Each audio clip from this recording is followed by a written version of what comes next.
Networks don't talk about it. Government can't tax it. But sports betting is a $200 billion a year business.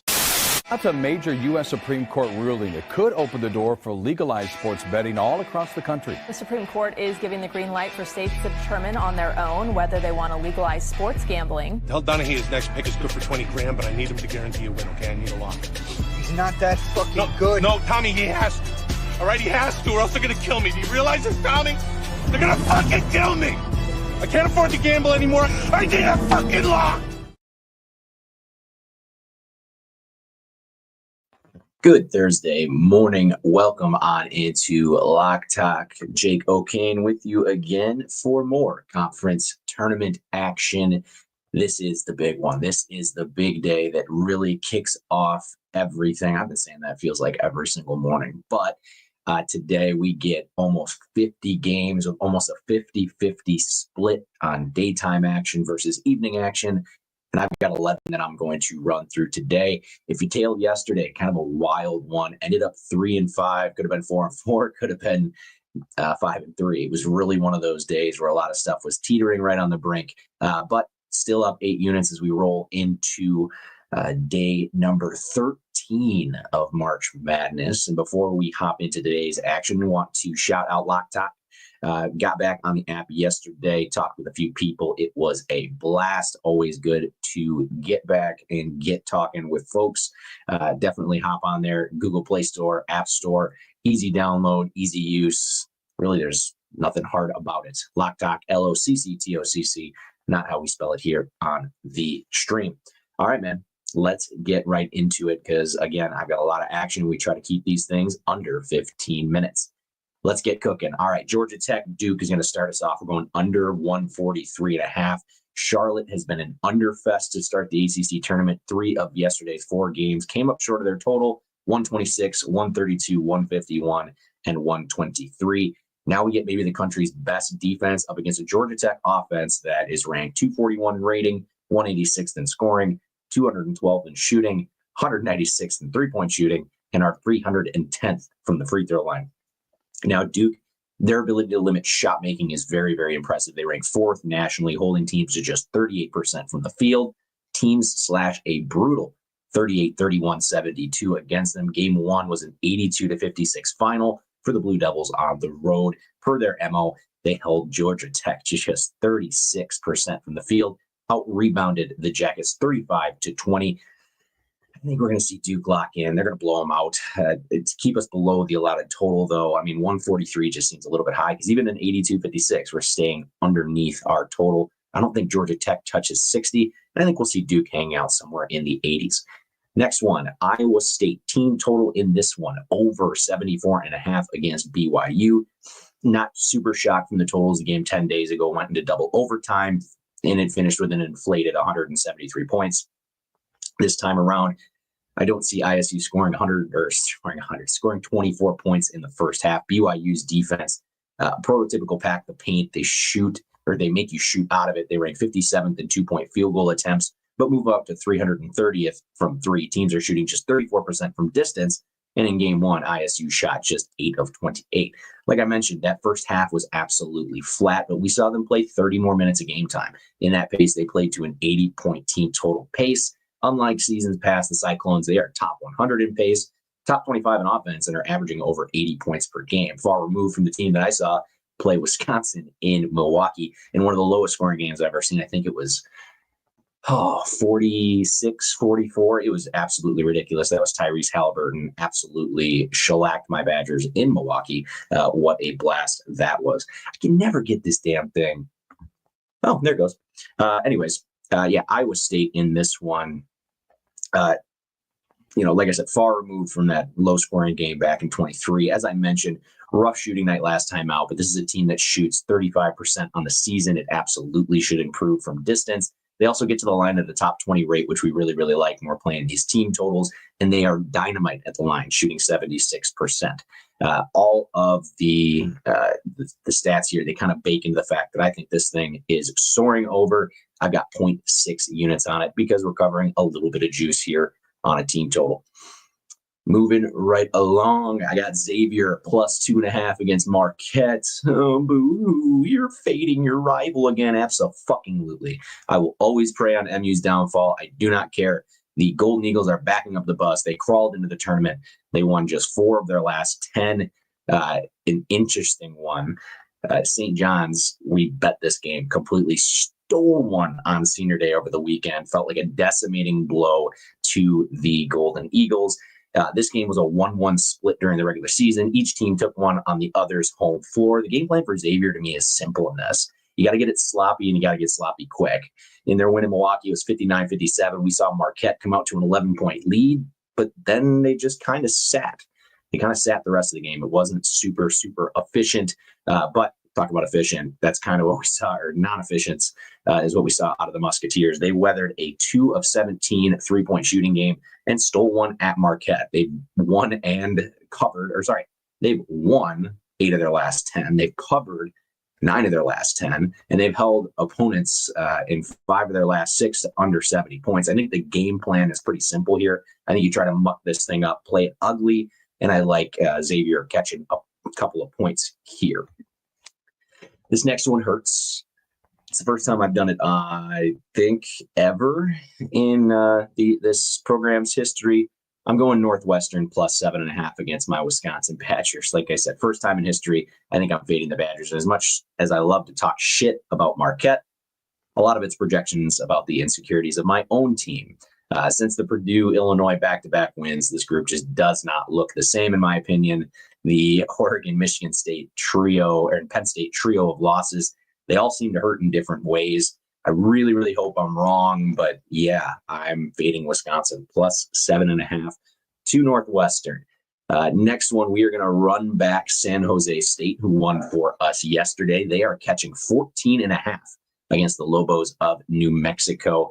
This is one of my favorite parts, though, is running back teams that we bet the day prior. We get SJSU once again. They beat Wyoming as 6-point dogs. We talked about them, one of the best teams in the country against the spread, covering over 67% of their games. Now we're getting 14.5 points against a team that they split the series with, nonetheless. I think we're going to get the good old rest versus rust debate here with the Lobos. They've been off for almost a week. And during conference tournament week, again, if you get hot, sometimes you got to ride the hot hand. I think we've got one here with San Jose State. I'm going to go with the Spartans plus 14.5. Next one, we're sticking in the Big Ten, keeping it relatively local for us. Illinois, laying 10.5 against Iowa. Now, I said it before the Michigan game on March 2nd when I was going off about Michigan being frauds. At the same time, I was also saying that Illinois is the team that is going to make noise in the Big Ten. To give a little backstory, these guys, one of the best in the Big Ten coming into the season, had a little bit of a mediocre start, but then got rocked by whatever, call it coronavirus, whatever the hell came around, norovirus, whatever the heck it was. The team got decimated by it. 3 straight losses, Michigan State, Wisconsin, and Duke, which honestly, on the surface, not 3 bad losses. However, when your point differential averages north of 20 points, not great. We did see them bounce back once they got healthy. Wins over the Hawkeyes, 81-61, Michigan, 93-73, and most recently, a win over Purdue, 88-80 on senior day. Iowa, man, born in Iowa. I do have a little bit of love for the Hawkeyes, but man, they're going to miss their 3rd straight tournament after reaching 4 or 5. They need to commit to be playing better defense. That's absolutely killing them. You cannot be a Power 5 team and allow nearly 80 points per game. It is unbelievably unsustainable. Their Super Bowl was winning against Nebraska in Nebraska and finishing their season. This is going to be, in my opinion, a blowout. I don't think Iowa's got the juice, but if they do, keep an eye, because if Iowa wins this, they are getting after it. LaSalle St. Joseph's, over 145.5. If you followed us during Feast Week, LaSalle was a frequent flyer, but it feels like we haven't really touched the Explorer since.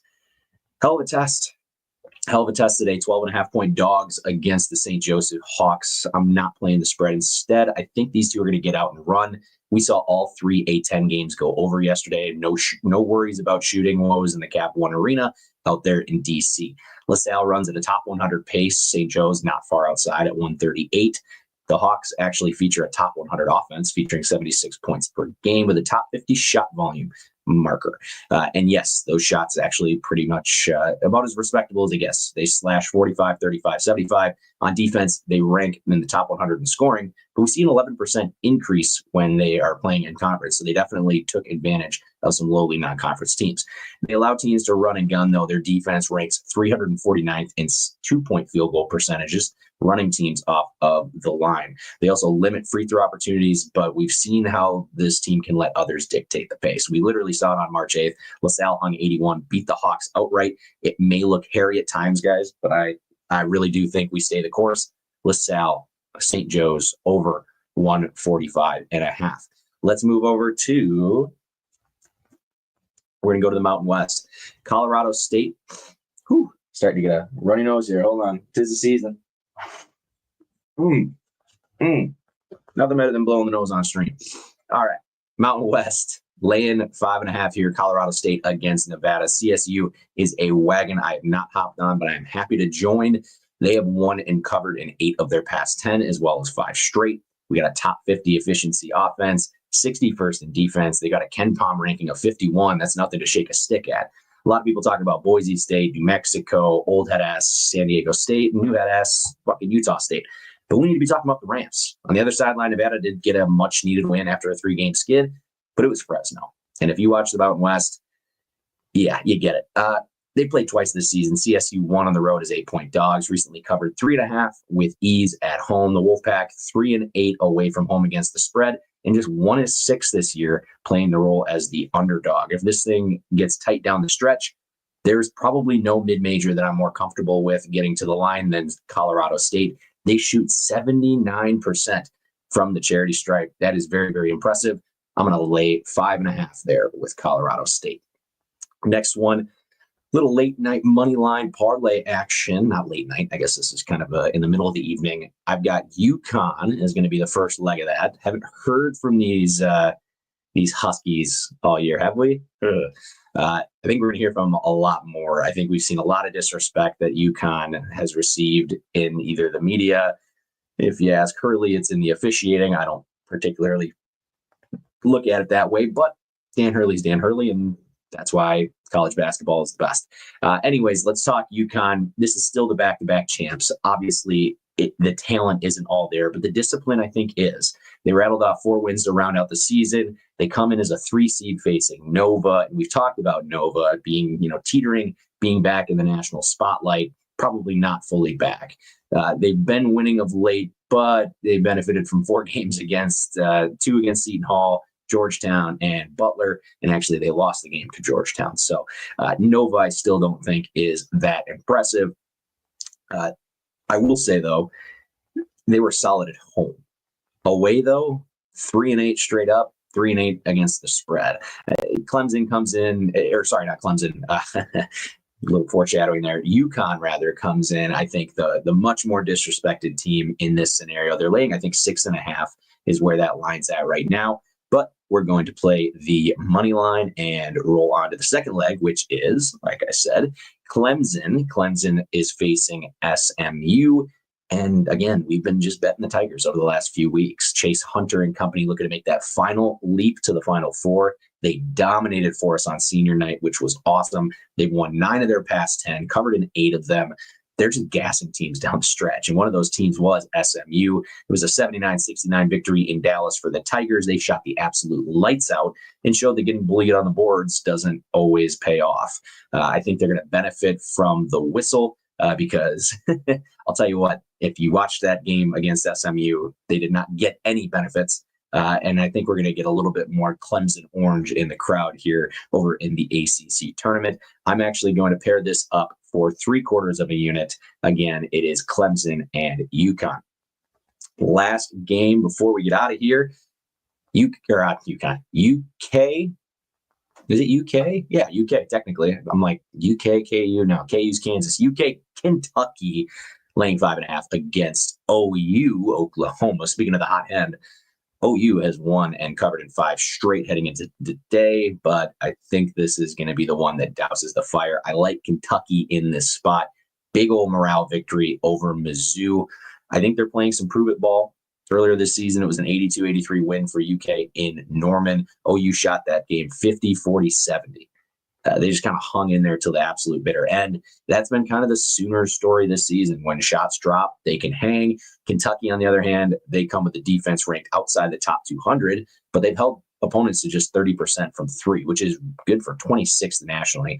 Kind of a goofy caveat to their kind of mid defense. However, again, like I said, this is kind of a prove it situation. Mark Pope has to emphasize the defense if they're going to make any sort of noise here in the SEC tournament or going forward. Always wary about this kind of number at 5.5, but we have a 74% free throw shooting team with starters that really shoot it closer to 80%. I'm going to lay the number. So let's run through it and get the fuck out of here and start our Thursday. Kentucky laying 5.5 against Oklahoma. UConn Clemson moneyline parlay. Colorado State laying 5.5 against Nevada. LaSalle and St. Joseph's over 145.5. Illinois laying 10.5 against Iowa. San Jose State catching 14.5 against New Mexico. Northwestern catching 7.5 against my Badgers. Xavier plus 2.5 against Marquette. I did not realize how many dogs were betting. Iowa State team total over 74.5 against BYU. And then we're starting the day. Georgia Tech, Duke under 143.5. All righty. 11 games to watch today. It is going to be a blast. Sure, I'll be busier than shit at work again, but that's why we do this nice and early. So appreciate everybody hopping in. Nice little stream here this morning. Good luck to you. Stay sharp.